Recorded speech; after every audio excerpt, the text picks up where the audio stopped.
So guys, आप सभी के सामने जो मैं स्टोरी सुनाने वाली हूँ, तो आई होप आप सभी को थोड़ी तो अच्छी लगेगी, जो कि एक रियल स्टोरी है और ये एक मॉन्स्टर किलर की स्टोरी है। आप में से काफ़ी लोगों ने सुना भी होगा, जिसका नाम था यांग ज़ेनहाई। यांग ज़ेनहाई जो था, उसका जन्म हुआ था 17 जुलाई 1968 में। ठीक है। एंड ये ना बहुत ज़्यादा एक इंटेलिजेंट बच्चा था और ये रहता था जेंगयोंग काउंटी, चाइना में। ठीक है। तो बहुत ज़्यादा इंटेलिजेंट बच्चा था, माइंडेड था। लेकिन जहाँ ये रहता था ना, तो वो बहुत ज़्यादा गरीब भी, मतलब बहुत गरीब लोग वहाँ रहते थे। लेकिन यांग की जो फैमिली थी वो उन गरीब लोगों में से भी काफ़ी पुअर थी। तो हो सकता है वो चीज़ उसको कभी ना कभी हर्ट होती हो। ठीक है। तो फिर होता यूँ था कि यांग इंटेलिजेंट तो था, लेकिन साथ ही साथ एक इंट्रोवर्ट बच्चा था। किसी से बातचीत करना उसको पसंद नहीं था। ठीक है।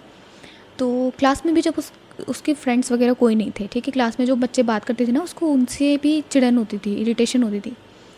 तो यांग ने एक अपनी किताब लिखी होती है, जो कि उसकी किताब का नाम होता है play of loss. I think यही नाम है। ठीक है। तो उसने एक किताब लिखी होती है और उसमें जो भी वो स्टोरी लिखता है, उस एक तो स्टोरीज़ उसकी इतनी ज़्यादा डेंजरस होती हैं, क्राइम की स्टोरीज़ लिखता है वो। और उसमें जो मेन कैरेक्टर होता है वो खुद यांग होता है। मतलब जिसको भी मारने वगैरह का मतलब जिसको भी मारता था वो खुद ही होता था, यांग। ठीक है। तो वो किताब ना उसके एक बार पेरेंट्स को मिल जाती है। तो लेकिन वो मिलती कब है गाइस? वो तब मिलती है जब यांग भाग चुका होता है अपने घर से।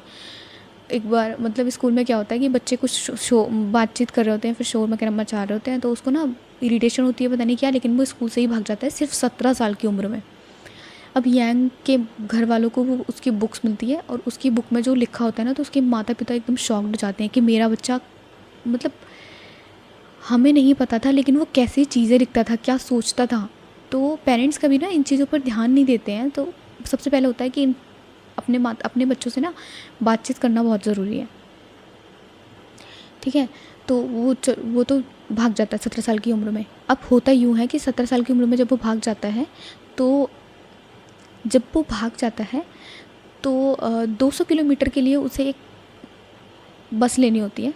ठीक है। अब उसके पास पैसे तो होते नहीं हैं, तो वो क्या करता है, एक आंटी जी खड़ी होती हैं बस स्टॉप पर, तो उन आंटी का पर्स खींच लेता है, उनसे मतलब चोरी कर लेता है, पैसे लेकर और चला जाता है। अब उस जगह से उसकी छोटी मोटी चोरियाँ करना स्टार्ट हो जाता है। ठीक है। लेकिन छोटी मोटी चोरियों के साथ वो इतना अपर स्किल पर मतलब क्राइम करने लग जाता है ना गाइस। बहुत बार पुलिस के पास भी चला जाता है, लेकिन वहाँ से छूट कर आ जाता था, भाग भाग जाता था। ठीक है। एंड उसके बाद उसने ना, मतलब वो इतना बड़ा क्रिमिनल बन गया था कि उसने रेप, सेक्सुअल असॉल्ट और इन सब चीज़ों में उसका ना नाम बहुत ज़्यादा ऊपर हो गया था। ठीक है। तो उसका क्राइम बहुत ज़्यादा बढ़ गया था, लेकिन यांग को एक लड़की से प्यार हो गया था, या फिर बोल सकते हैं अट्रैक्शन हो गया था। तो उसने ना उस लड़की को प्रपोज़ किया कि तुम मुझसे शादी करोगी। लेकिन वो जो लड़की होती है, उसको उसकी चीज़ों के बारे में पता लग जाता है कि ये कैसा इंसान है, इस मतलब लोगों को मार देता है, मर्डर करता है, इवन लड़कियों का रेप करता है। तो ऐसे इंसान से कौन ही शादी करना पसंद करेगा। ठीक है। तो वो उसको डिनाई कर देती है। अब उस जगह से वो बंदा ऐसा बन जाता है ना कि मतलब एक राक्षस, तभी उसका नाम शायद मॉन्स्टर किलर रखा है। वो ना इवन बच्चों को नहीं छोड़ता है, परिवार जो होते हैं उन मतलब लोगों को मारना स्टार्ट कर देता है और बहुत बुरी तरह मारता है, मतलब ठीक है, उनकी हत्या जो करता है। और वो क्या करता है, अपने जो उसके वेपन्स होते हैं उनको कभी दोबारा यूज़ नहीं करता। ठीक है। और सफ़ेद ग्लव्स पहनकर हमेशा मर्डर करता था। एंड जो क्लब्स होते थे ना, उनको डेड बॉडी के पास छोड़कर चला जाता था, और जो जिसको मारता था उसी के कपड़े पहनकर बाकी शहर में, पूरे शहर में घूमता था।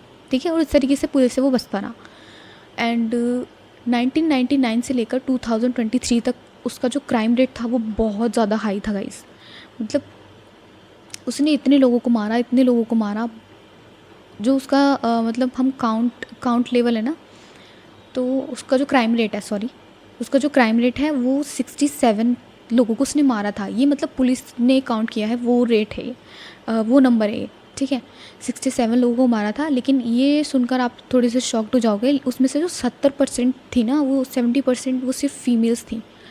मतलब उसको लड़कियों से, औरतों से इतनी ज़्यादा चिढ़न होने लगी, पता नहीं क्या, लेकिन उसने मारना शुरू कर दिया। इवन वो बच्चों तक को नहीं छोड़ता था, ठीक है। एंड फिर क्या हुआ, कभी ना कभी तो चोट पकड़ा ही जाता है। देन 14 फ़ेब को 2004 में उसको पुलिस पकड़ लेती है और उसको मार देती है, ठीक है।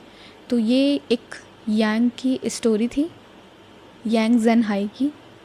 एंड आई होप आप सभी को ये स्टोरी पसंद आई होगी, ठीक है।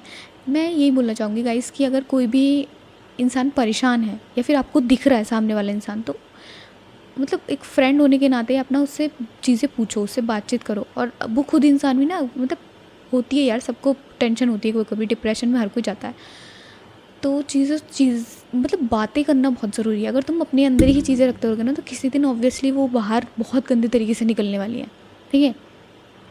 जैसे बोलते हैं कि कोई भी घड़ा भर दो तो वो ऑब्वियसली फैलता ही है, फिर कुछ मैच नहीं हुआ है, ठीक है। तो बस बातें करो यार लोगों से, बातें करने से सॉल्यूशन मिलेगा एंड आपका माइंड शांत होगा, ठीक है। और आई होप आप सभी को ये वीडियो पसंद आई होगी। तो प्लीज़ वीडियो को लाइक, शेयर, सब्सक्राइब और प्लीज़ कमेंट सेक्शन में अपने रिव्यूज़ ज़रूर दीजिएगा। एंड नेक्स्ट वीडियो मैं आपके साथ जल्दी शेयर करने वाली हूँ। तब तक के लिए मिलते हैं नेक्स्ट वीडियो में, बाय बाय। ऐसी ही और अच्छी अच्छी स्टोरी आप भी मुझे सजेस्ट कर सकते हो।